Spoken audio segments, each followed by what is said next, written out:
Our speaker today is the Treasurer of the State of Illinois, Michael Frerichs, who was first elected State Treasurer in 2014, re-elected in 2018. Now, here's something of a trivial matter that you might not know, that the Treasurer's office predates the incorporation of the state of Illinois in 1818. And Treasurer Frerichs is the 74th person to serve in this role. And off to my right, there are 7 or 8 or 10 people sitting at that table who are attorneys and others in the Treasurer's office. And the reason why they're here, they know all previous 73 state treasurers. So congratulations over there. The Treasurer in the state of Illinois is our Chief Investment and Banking Officer.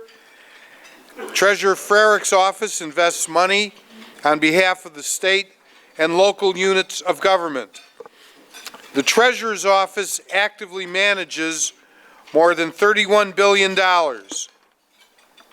and the investment returns are significant. For every $1 spent to run the office, Mike Frerichs nets $42 for the state's residents.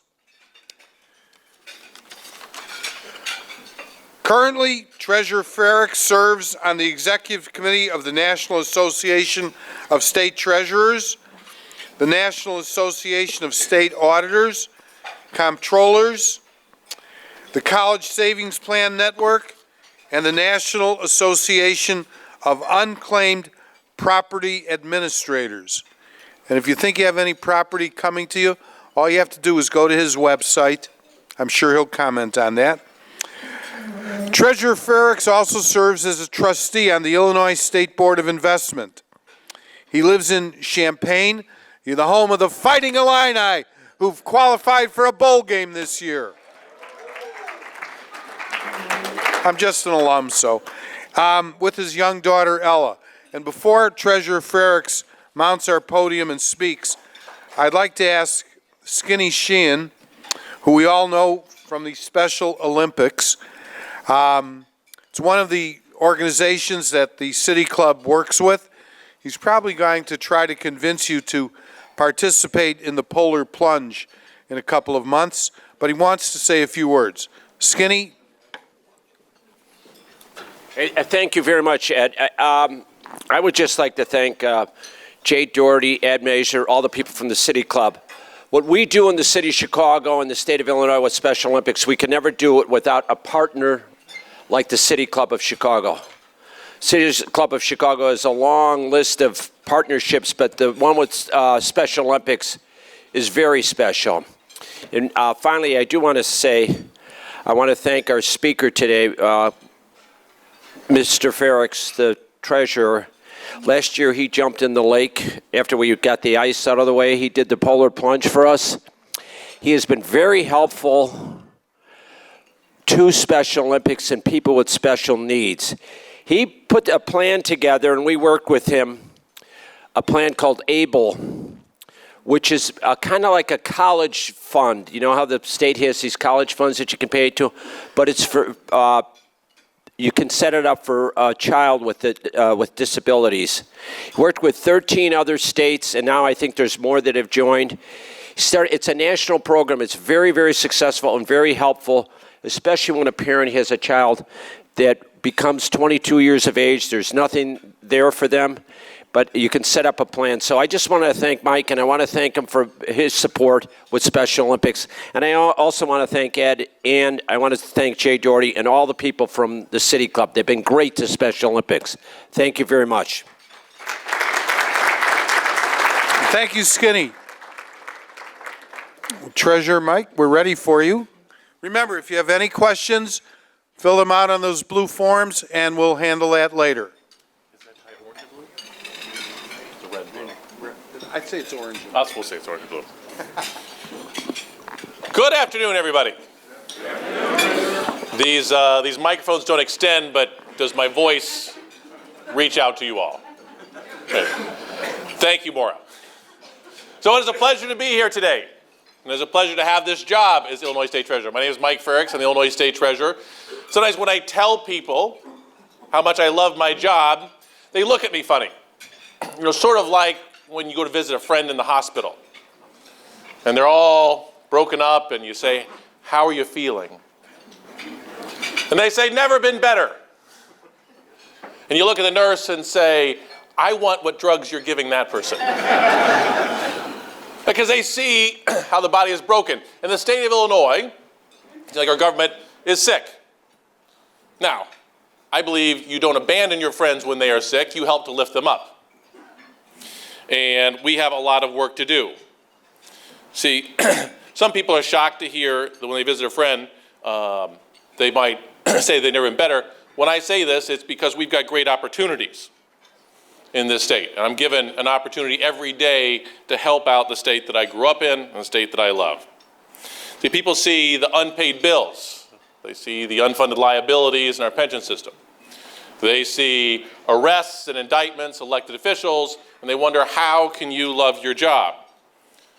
They sometimes will ask me, have we begun to legalize recreational cannabis yet, and what strain are you smoking? And I tell you, I'm not smoking anything. I realize I have a great opportunity here. And I believe that happiness is a choice you make every day. Every day we make a choice. We can obsess about the many things that are outside of our control, or we can focus on the things within our control. And if we all do that, I believe we will see results. We'll move the needle in the right directions, and that's something that brings me happiness. So I'll let you know I'm not smoking anything today. Now, I'm not telling you that everything is fine in state government. We're at a critical point here in Illinois and in Washington, D.C., and across the world. We cannot continue like we have been.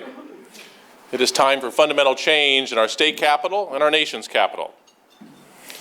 But today, rather than focusing on and obsessing on the problems out there, I'm going to challenge you to take a more tangible role in creating that change we need.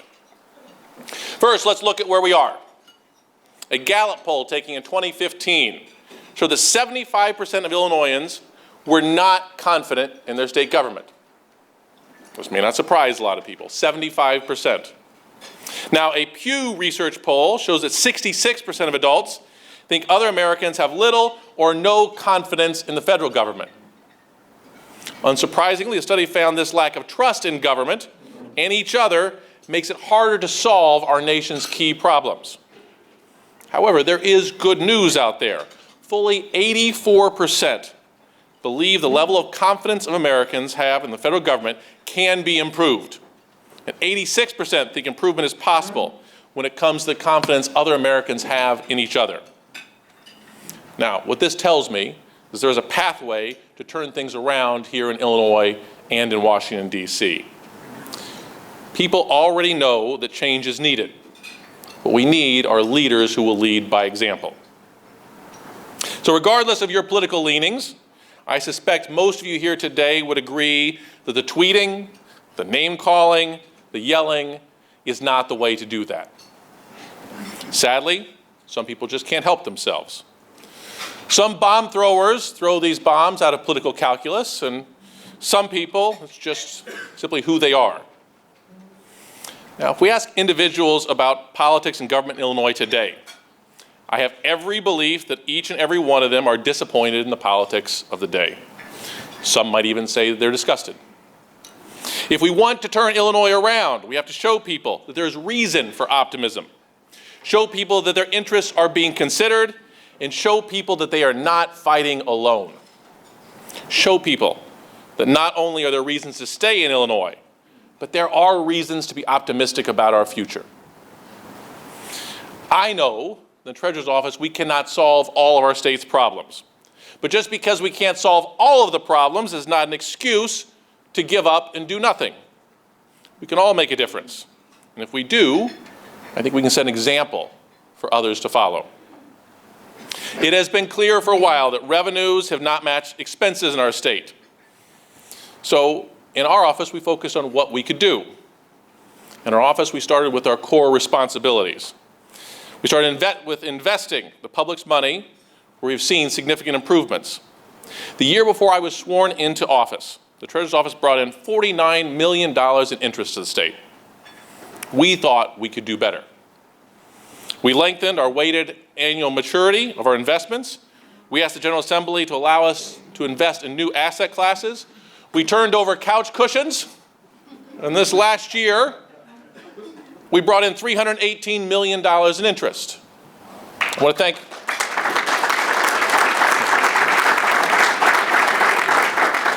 thank my staff for making that happen. You know, this will not solve. Yes, thank you. Make sure the staff knows.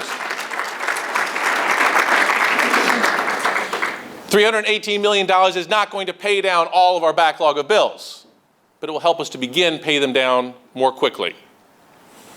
Now, we have other problems in our state. Workforce. We know that we need to have a more highly educated workforce to compete with other states. We know that more and more students are graduating with crushing burdens of debt on their shoulders when they leave college. Now, not only do college savings accounts help pay for college, they help to inspire students to attend college. A student who knows that they have a college savings account in their name is 3 times more likely to attend college. So 5 years ago, when my team came into office, we made a commitment to 1, make sure that more people know about the investment tools we have out there, and to 2, to make sure these accounts are a better value for Illinois families. In fact, the changes we made caused independent analyst Morningstar to rate each of our programs among the best in the country. Thank you.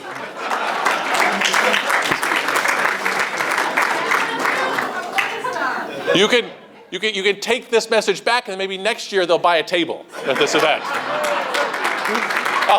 I'll plug them again if they buy a table next year. Yes. Well, they say this bears repeating, not just because of the applause line. It's not too often you hear the words Illinois and rating upgrade used in the same sentence. But it is possible. The safest thing to do in politics is to do what your predecessors did. It's hard to blame someone for doing what people have done in the past. But the safe route will never get us to where we need to go. We told our college investment partners they needed to do more. We told them we needed better options, we needed lower fees, we needed more participants. We needed more working class families saving to give their kids a brighter future. And they told us it couldn't be done. Now, I told our investment partners they needed to find a way to get it done, or we would find new partners. And that's what we did. We ended with a new partner for our Bright Start program, and we cut fees in half. Then we were rewarded by a double rating upgrade from Morningstar. We went from bronze to gold, I think the only time that we've seen a double rating upgrade in one time. And we've now had 3 years in a row as gold rated, one of the best programs in the country. So what happens when we do that? You know, our firm told us we couldn't cut the fees, we couldn't make the program work if we cut fees. What we found is when we got that rating upgrade, we grew the pie. And it was really a win-win for everybody. In January of 2015, when I was sworn in as treasurer, there were about 375,000 college savings accounts in the state of Illinois, with about $7 billion in assets. Today, those numbers look a little different. Today, there are 650,000 college savings accounts with an estimated value of $12 billion. And once again, this happens because of my staff. That Pew survey shows that people are open to change. We must show people these stories because change is needed now in Illinois. Now, it's not always enough to just look at what you have and make it better. That's good. We should always be striving for constant improvement in our programs. You know, Robert Kennedy once said, "Some men see things the way they are and ask why. I dream things that never were and ask why not." And so when we see problems out there, just because we haven't tackled them in the past is no excuse to sit on the sidelines and do nothing today. We have a retirement crisis here in this country. Consider this. The median retirement savings for working age households is $5,000. You cannot have a retirement with dignity on $5,000. You will not enjoy your golden years if that is your nest egg. Also consider this. 1/3 of Illinois retirees rely on Social Security for 90% of their retirement. 1/3. 90% of their retirement income comes from Social Security, a plan that was designed to augment, not to replace, retirement savings. Ladies and gentlemen, these good people will need your help when they can no longer work. And you will help. You will help because your tax dollars will make sure these good people have a place to live, have food to eat, and have medicine to treat their ills. Your income taxes that are sent to Springfield, a portion of it will pay for those safety net programs. The property taxes you pay, certainly for your township, likely to your city and county, will also pay for safety net programs. Now, we know that workers are 15 times more likely to save for retirement when their employer offers a retirement savings tool. So what is the solution to that problem? Our answer was a new workplace retirement savings option. Secure Choice has a simple, laudable, critically important goal: to allow workers to save their own money so they can retire with dignity. Instead of a retirement tool tied down to a specific employer, Secure Choice will allow workers a retirement vehicle that will travel with them as they may change jobs. I think it's okay to talk a little bit about it now, but most people have overlooked how contentious this fight really was when we set this up. The special interests lambasted the proposal. They claimed, falsely in my opinion, that there was already a private sector answer to the solution for the retirement savings crisis. Well, if a solution truly existed, we wouldn't have a retirement savings crisis, would we? A solution existed for people of higher income, but for lower incomes, they were really left without. The Treasurer's Office was tasked with standing up Secure Choice. Now setting up a brand new program can be a big lift under many circumstances, but when you sprinkle in 2015 a new treasurer, a new governor, a new comptroller from different parties, add in the unique personal dynamics on display at that time, and well, it made for an interesting challenge. Suffice it to say, though, there were a lot of ideas and questions when the Secure Choice Board first met. What there was not a lot of was trust. It was at dangerously low levels and was desperately needed. Now, how do you build trust in your relationships? You build trust with one conversation at a time, one mutual agreement at a time, one accomplishment at a time. It does not happen overnight. But today, our Secure Choice program is a national model. Our guidance is sought not only by other states, but by other countries. We cannot continue to run from our problems. Problems do not go away. Problems fester. Problems worsen. We know this, we are living this, and we need to stop this. In the summer of 2018, we started the Secure Choice pilot program. We created rolling enrollment deadlines so we could offer high-touch, intensive customer service to help employers and their workers. We just finished the last wave of enrollees, businesses who do not offer a retirement plan and have between 25 and 99 workers. They can now join our Secure Choice program or choose a different option. And so far, the numbers are encouraging.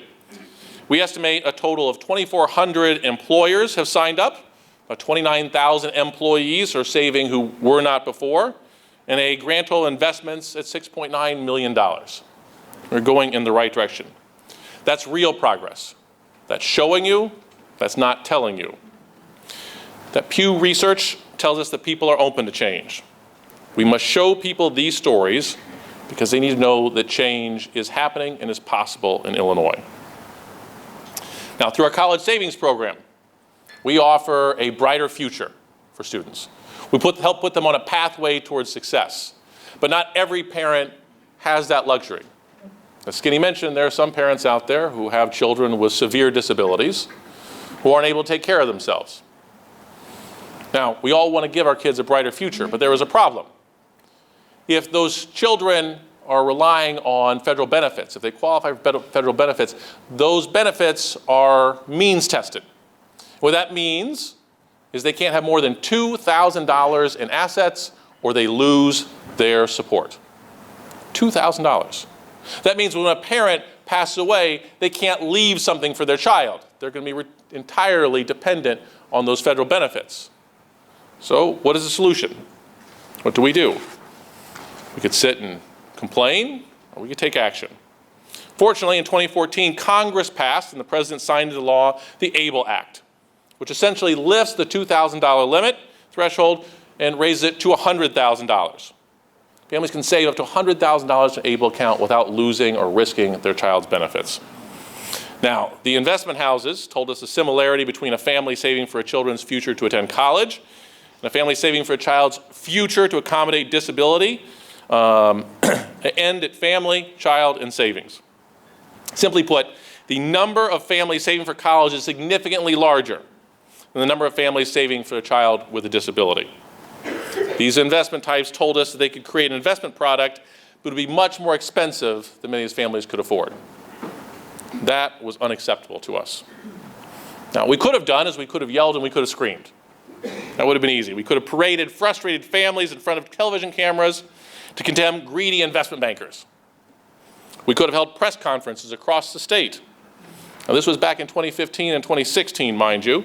If you recall, press conferences demonizing political opponents were quite popular at the time, especially on the front lawns of suburban homeowners. Now, that probably would have made headlines. What would have not done, however, is solve the problem. See, these families don't need to be on the 6 o'clock news. What they needed was a solution. If Illinois had this challenge, the size of our state, we figured other states might have this challenge as well. So we picked up the telephone and started calling around. Now, we found we needed to grow the pool of potential investors to interest and money managers so we could create the economies of scale needed to help these families. We decided to do this together. We found other states that agreed.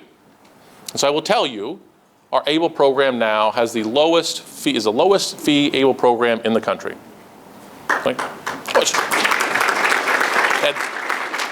Thank you, but when you hear a politician stand in front of you and tell you, my program is the best program in all of the country, and I am the best negotiator, you should be a little skeptical.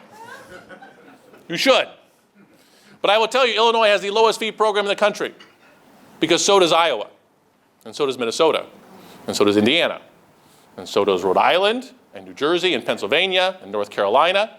So does Mississippi and Arkansas, Colorado, Alaska, Montana, Washington, D.C., I forgot them, Kansas. It's quite an eclectic group of states that all agreed that we could accomplish more by working together. Now, alone, Illinois could not offer a reasonable solution to that problem. But by recruiting now 15 states and the District of Columbia to create a national alliance, we create the numbers that it takes to make this program a success. Today in Illinois, there are over 1,000 ABLE accounts worth an estimated $6.5 million saved. Across the alliance, there are over 10,000 families now saving to give their kids a better future with an estimated value of about $60 million. It's a solution going in the right direction with much more to be done, and we're glad to have partners like Special Olympics to get the word out. Now, research tells us that people are open to change. We must show people stories like this so that they realize change is possible. So college savings, secure choice, and ABLE. Each program is designed to help people who want to help themselves. Each program is designed to help people save their own money for their own future. Working together to solve a problem, rather than pointing fingers and assessing blame, is what those 84% of Pew respondents need to see. It is what the 75% of Gallup respondents need to see. These are the programs that show government can invest in our people. Now, we also mentioned today unclaimed property. Let's talk about that. As many of you know, the Illinois Treasurer's Office is the custodian of unclaimed property, including lost bank accounts, insurance policy proceeds, and forgotten safe deposit boxes. Now, iCash is a great program. However, one of the challenges we have for this program is convincing individuals to claim their own money. It seems there is some skepticism amongst Illinois residents towards state government. No, we send out letters to people's houses, the last known address. Imagine, what would some of you think if you went home and you got a letter in the state of Illinois that says state of Illinois wants to give you $1,000? Scam. You might tear it up. That's what we find. It's still my job to get it to them, even if they throw out our letters. So we decided to think a little differently. We developed a program called Money Match. We have what we consider to be a simple, when we have a simple unclaimed property item, typically cash $2,000 or less, and only one owner, we leverage state tax data to confirm that person's identity and where they live. And then we send them a check. That's right. We use the tax data the government already has, match it with our unclaimed property database, and initiate a claim and cut a check. Last year, we identified 63,000 unclaimed properties that qualified for the Money Match program, with a total value of more than $12 million. We pumped $12 million into the Illinois economy. The taxpayers didn't know they had the right to. We're in the process of doing it again this year. Innovation does not always come in a big, flashy idea. Sometimes looking at a problem from a different perspective provides the elusive answer. Money Match builds on smaller, but no less meaningful changes that we injected into the unclaimed property system. So during the past several years, we've made filing claims easier, we've made our approval process faster and more efficient, and we have instituted a paperless system for certain claims. Together, when you add up these improvements, we have shattered records for unclaimed property returned in each of the past 4 years. In my first full year in office, we fulfilled approximately 53,000 claims. The next year, we returned 58,000 claims. Then we started getting creative, made some change, and the following year we doubled that number to 116,000. That was so much fun, we decided to double it again and returned 236,000 claims last year. And in terms of dollars out there, when I came in, we returned $150 million that first year. This year, we almost reached $250 million. This is what happens when you think differently. I'm not going to claim we're going to do that again next year. I'm not sure we're going to double it again next year, but we're going to try. We've increased the amount of money we return every year. Now, everything in unclaimed property is not that easy or always that positive. For those of you who know me, I don't go looking for fights. It's not my style personally, it's not my style politically. However, that doesn't mean we walk away from fights when we run into one either. We found out that some life insurance companies refused to pay death benefits when they knew or should have known that their policyholders had passed away. We challenged them. Now, I bring up the life insurance fight for two reasons. It was an extremely visible campaign that naturally featured big businesses taking advantage of small families who could not fight for themselves. But I also bring it up because the state treasury plays a significant role in protecting consumers here in this state. Most people don't know that. Most people don't know that there are people in government who really are trying to do the right thing, because doing the right thing rarely makes big headlines. And we must change that. We must inform people. It's not enough for people inside and outside the arena to bemoan bad actors. We must show that there's a pathway out of this swamp, be it Springfield, DC, or your own town. Now, I think that some people would agree that not only does government need to change, there are an increasingly large number of Americans who believe that corporate culture needs to change as well. Many young Americans believe that corporations are making decisions that are not good for the environment or for society. And I would agree with them on many of those points. But I would add that in many cases, they are also making bad decisions for their long-term shareholders. Let me explain. Too many corporations have been given incentives to their C-suite that reward short-term profits over long-term sustainability of their businesses.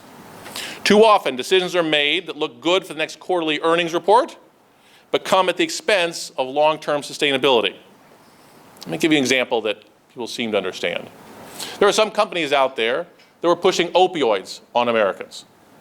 They told them this will solve your pain problems, they're not addictive. Well, we now know that's not true. Many Americans became addicted. And quite frankly, it was a great business strategy in the short run. You get people addicted to your product, and they will keep buying and buying and buying. What a great short-term strategy. Except in the long term, when those people die off, you're going to be subject to lawsuits. You're going to be subject to legislative risk when the federal government decides to change their rules.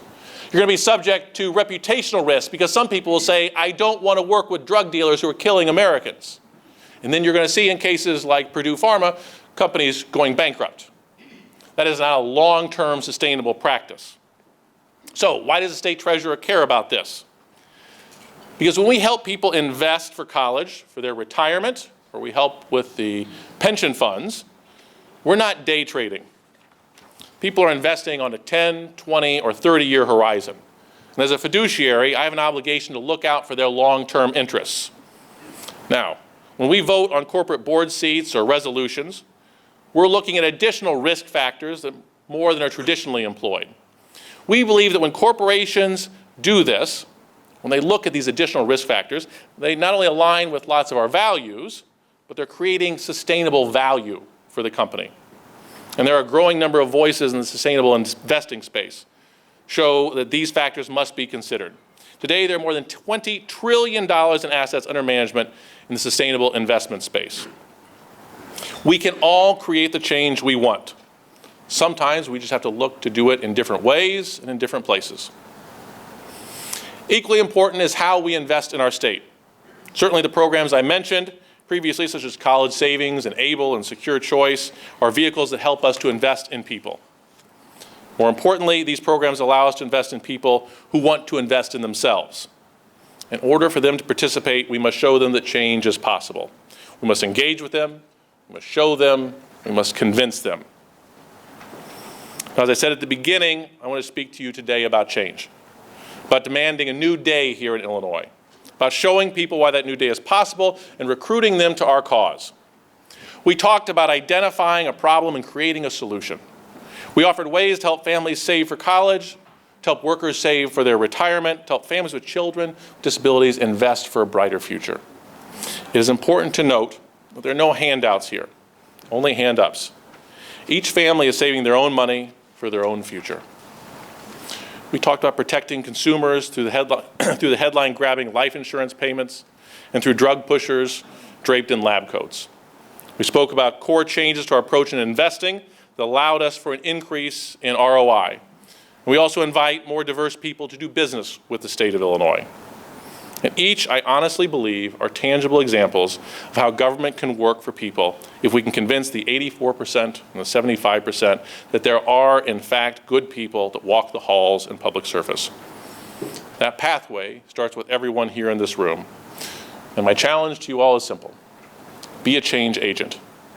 This is not a voyage to Mecca. You don't need, I'm not asking for the moon. Instead, every day, each day, be a change agent, because Illinois is worth it. Our families are worth it. Our children are worth it. We all live in this great state because of the hard work and time and resources put in before us, the sacrifices they made to leave us with a good day. There's an old quote that I'd like to paraphrase to live here, before I leave here, that we have all warmed ourselves by fires we did not light. We've all drunk from wells we did not dig. We have all cooled ourselves in the shade of trees we did not plant. So I encourage you all, go out and light some new fires. Dig some wells, plant some trees, and we will have a better future. Thank you all very much. I'll be happy to answer any questions you might have.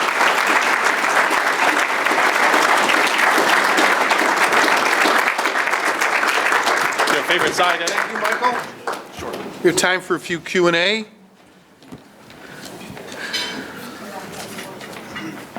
And if anyone else, I see some other blue forms going up. Now, did you learn that quote that you ended with? You're a Fisher Bunny, right? Isn't that the high school you went to? Other side of Rantoul. Other side. Rantoul High School, I grew up. Rantoul, okay. I knew it was close. Okay. This is from Maura O'Hara. Maura O'Hara. Where are you, Maura? She's in the back. Okay. Now, you're not a city club member, but we don't hold that against you. But you're going to be working on your taxes soon. Join the city club. Tax deductible donation, okay? Great. Now, let's see if we can read her handwriting. Handicap likelihood of each lever being pulled to address shortfall. Service cuts, benefit cuts, tax increases. Sure. Oh, for the pension shortfall. Okay, deal Great. with that non-controversial pension Great. problem. So in terms of benefits being cut, I think you're going to have a difficulty because of Supreme Court rulings. In terms of tax increases, I don't think you're going to see it immediately, although Governor Pritzker said that if we can get the fair tax passed next fall, some of that new increased revenue will go towards paying down our pensions. So that'll be good. But as I said, we can all sit around and bemoan the state of our pension underfunding. I mean, it'd be really easy. To become depressed. But I will applaud the governor for taking initiative, at least with our police and fire pensions around the state, many of which are woefully underfunded. They're sometimes inefficiently run, working to consolidate them. And I believe just about an hour and a half ago, the Senate passed 4217 pension consolidation. What that will do is that will save on costs. Every one of these 649 pensions around the state has their own consultants, their own investment managers, they have their own lawyers. I think we can achieve benefit economies of scale by bringing them all together. We can cut down on some of those expenses. And I think that when we're investing a much larger pool and we have access to additional investment classes, I think we can achieve a better return than a small town that's managing a $15 million fund. So that's sort of the idea out there. And I can say that, and I believe it very strongly, because that's what we do for these municipalities through our Illinois Funds program. We pool assets from units of government throughout the state. In the city of Chicago, there's a city treasurer who manages the city's funds. But a lot of these smaller towns, it would be inefficient for them to hire an investment professional to manage the $2 or $3 million sitting around in an account. But if they can turn that over to us, and we can do that with lots of units of government, we oversee about $6 billion. That allows us access to investment classes they might not have on their own, and allows us to earn a higher rate of return than they could on their own. And what that means is when we help them to make more money in interest, those are more dollars they don't have to raise in property taxes, or fewer dollars in cuts that they have to make for things like essential services.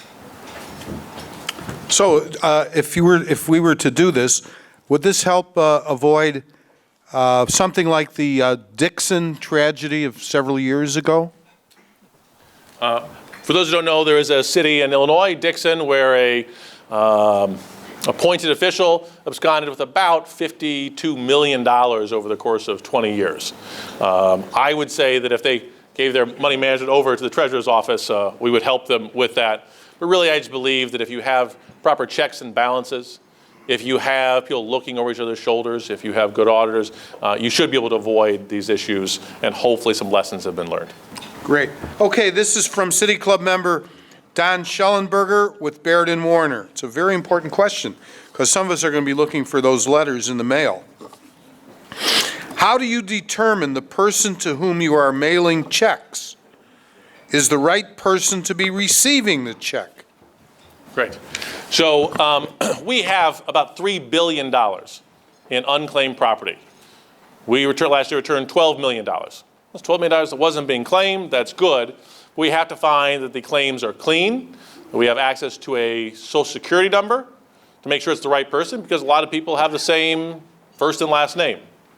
But what we do before we mail the checks is mail a letter to them. We mail a letter saying, we have unclaimed property for you. Look at the name, look at the address, confirm this is you, the check will be coming, all you have to do is cash it. We do that for two reasons. One, because it lets them know that this is in fact coming from the state and is legitimate. And two, if for some reason they no longer live at that address and the mail is returned to us, we don't mail the check. So that's how we confirm that someone still lives there. But we get this because I'm assuming you all are upright citizens, correct? Absolutely. And if you're not going to admit that publicly here. You pay your taxes. When you pay your taxes, you put down your name, your Social Security number, your address, and you sign that under penalty of law that you live there. So when we work with the Department of Revenue, we have it on pretty good authority that you do in fact live at that address. Okay. This is from Karen or Harver Allen. Haven. Haven. Haven Allen. You know all these people. Are these? I met some people before. These are loaded questions. Okay. They went over it last night before they came here. Okay. It's a good question, though. How can ICGIF, support and foster non-digital based startups. Thus far, the investments have nearly all gone to VC firms that focus on digital tech. This is leaving out most of the economy. Okay, so ILGIF, we call ILGIF, our Illinois Growth and Innovation Fund, builds on a program passed, I think, under Judy Bart-Topinka, Technology Development Accounts. So the idea behind this is fairly simple. When the state of Illinois is investing money, we can invest in California, we can invest in Mexico, we can invest in China, we're going to invest in Illinois. And when we invest in Illinois, we make interest.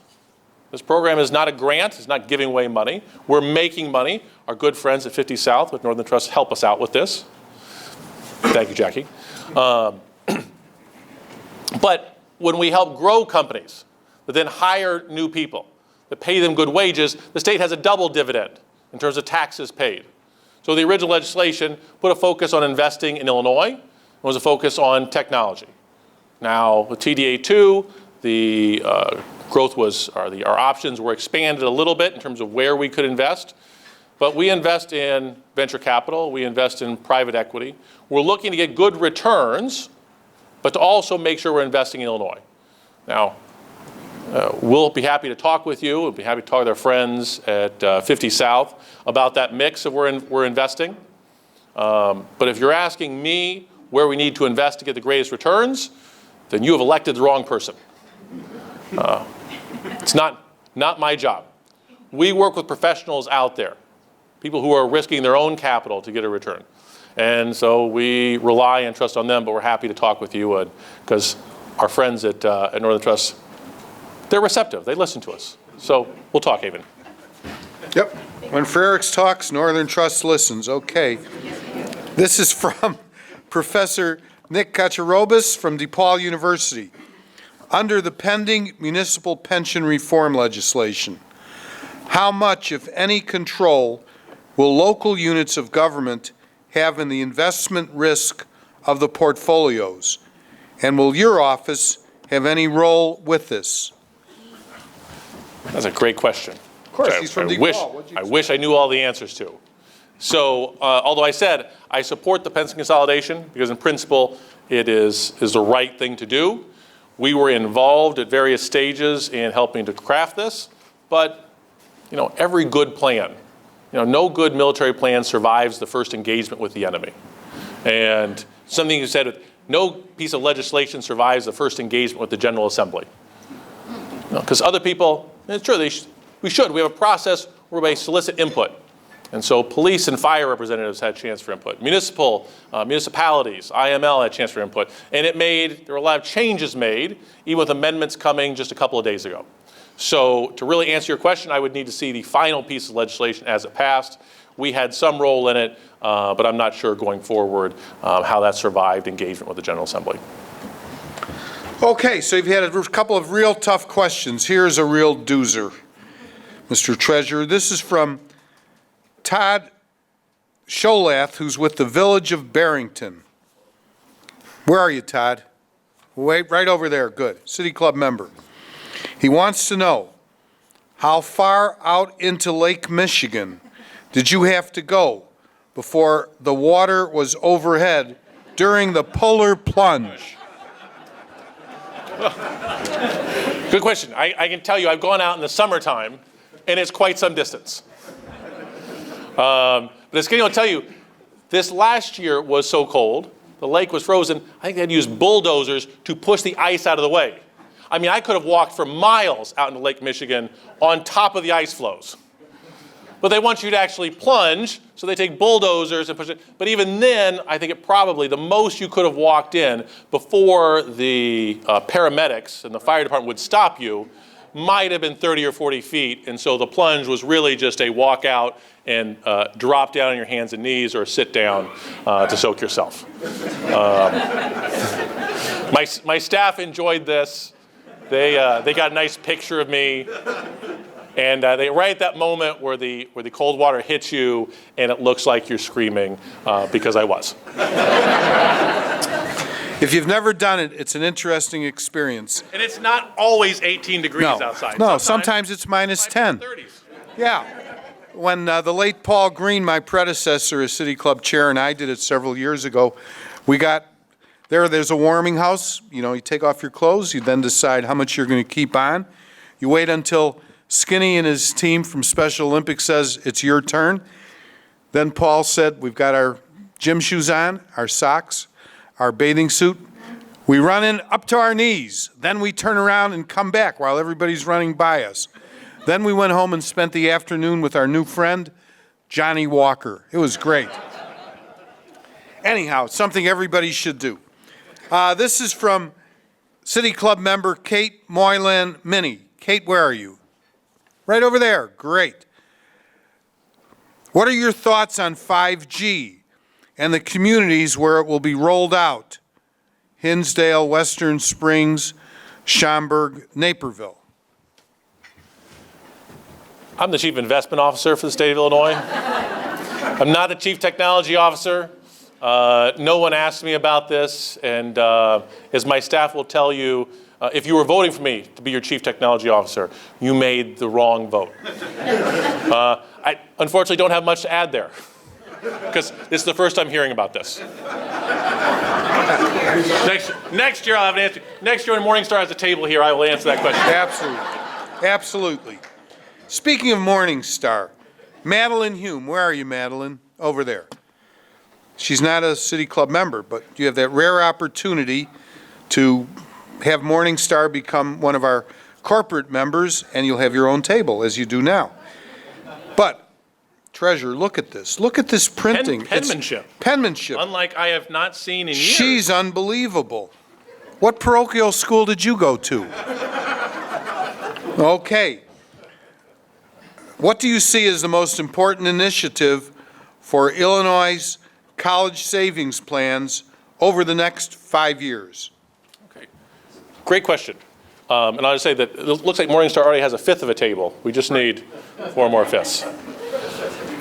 You know, I'd like to think, you know, you hire good people, you set a vision for them, you give them the resources they need to do their job, and then, like, stay out of their way. And my staff, that's what I did. And they created a program that Morningstar now rates as 2 of the best programs in the country. So what could we do to improve upon this? It's really kind of tough to figure out. We're always open to suggestions for improvements.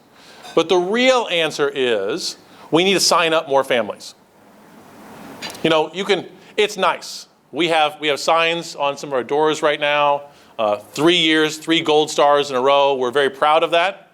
It's nice to pat yourself on the back, but we don't do this for the accolades. We do this to help people in the state. And if we create the best programs in the country, but no one hears about them, no one signs up for them, we really haven't done our job. So one of the other things we've done is try to figure out how we can get more people to sign up. When I came into office, we had a slogan, "It's a good day." What does that mean? The idea was a good day to start saving for college. And they had nice pictures of little kids, and they were really pretty ads.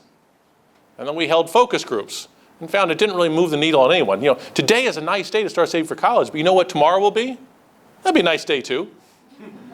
Next week, that'd be a pretty good day to start saving too. You know, unfortunately, what we've found in our polling and our focus groups is, you know what really moves people to save for their kids' college education? What's that? Fear. Fear. Hopefully that didn't come from one of my employees. I think it came from Barbie over there. One of your attorneys. Fear. And so now we changed our marketing. So we've done 2 big things. One, we've instilled a little more fear. So you show the same cute kids saying, "I want to be a doctor." And then you say, for Sally to become a doctor, you'll need $450,000. That scares parents. You know? Little Johnny says, "I want to be an astronaut." It's going to cost $370,000 for Johnny to become an astronaut. And what we find is when you put those messages out in front of people on social media, and we do a much better job of targeting people now. You know, we had a lot of ad campaigns, but you know, for all the problems with Facebook, they do really let us pick people who have kids of a certain age, and we target them. When that pops up, you can see the click rate increases dramatically when you have a message of fear. So 1, we need to do things differently to sign up more families. But 2, I want to change the mix of people who are signing up for college savings accounts. And I've talked about this here at City Club before. But when I came into office, it was clear we were marketing towards affluent families. And it makes sense. They're the ones with money. But I wasn't elected treasurer to make sure that the wealthy have a tax break to send their kids to college. Because they're probably, in many cases, going to have the resource to send them anyway. What I want to do is to make sure that more lower class, middle class, working class families are saving for their kids' college education. These are people who think that it's not a possibility for them. They think that, well, we can't save enough, so let's not save anything. But research has shown that saving a little makes a big difference. I said that it makes the existence of a college savings account makes it 3 times more likely that a kid goes to college than a kid who doesn't have one. And the reason is not the number of dollars, it's the message you're sending. When you look at a kid and tell them, I've opened a college savings account for you, what they're hearing is, you're smart. You are college material. I believe in you. And when kids feel that someone believes in them, that someone is invested in them, and they see a path, they're much more likely to reach their goals. We set the bar high for young people. They don't always reach it, but they're often reaching for it. And too often we set the bar low for our young people, and they reach that as well. Now, when I was growing up, my parents didn't go to college. My grandparents didn't attend high school. My parents didn't save a dime for college. And when I got into college, my dad's the statement was, good for you, but you ain't going. I'd worked really hard. I had people push me. 4 years later, I graduated from college. But I tend to think, and the reason I take this so seriously and why I'm answering this question in a lengthy way is my hope is that you will all go out and spread the gospel of college savings and sign up people, is because I know that there is talent out there spread evenly amongst socioeconomic classes. But unfortunately, our colleges too often are filled with the sons and daughters of the most affluent. That's not right. We miss out on a society when we don't give kids who are smart and have the talent the opportunities to go to college. And so we went to our investment advisors and said, you got to change the way you market. I know it does not make as much financial sense for you to sign up a family making $40,000 a year, because they're not going to put a lot in. It makes a lot more sense, a family with $500,000 to income a year, they're going to put a lot of money, you're going to make more, but that's not why I was elected. So a long-winded answer to your question, the most important thing we do in the next 5 years is to sign up more working class families to make sure their kids know that someone believes in them and that they have a bright future ahead of them.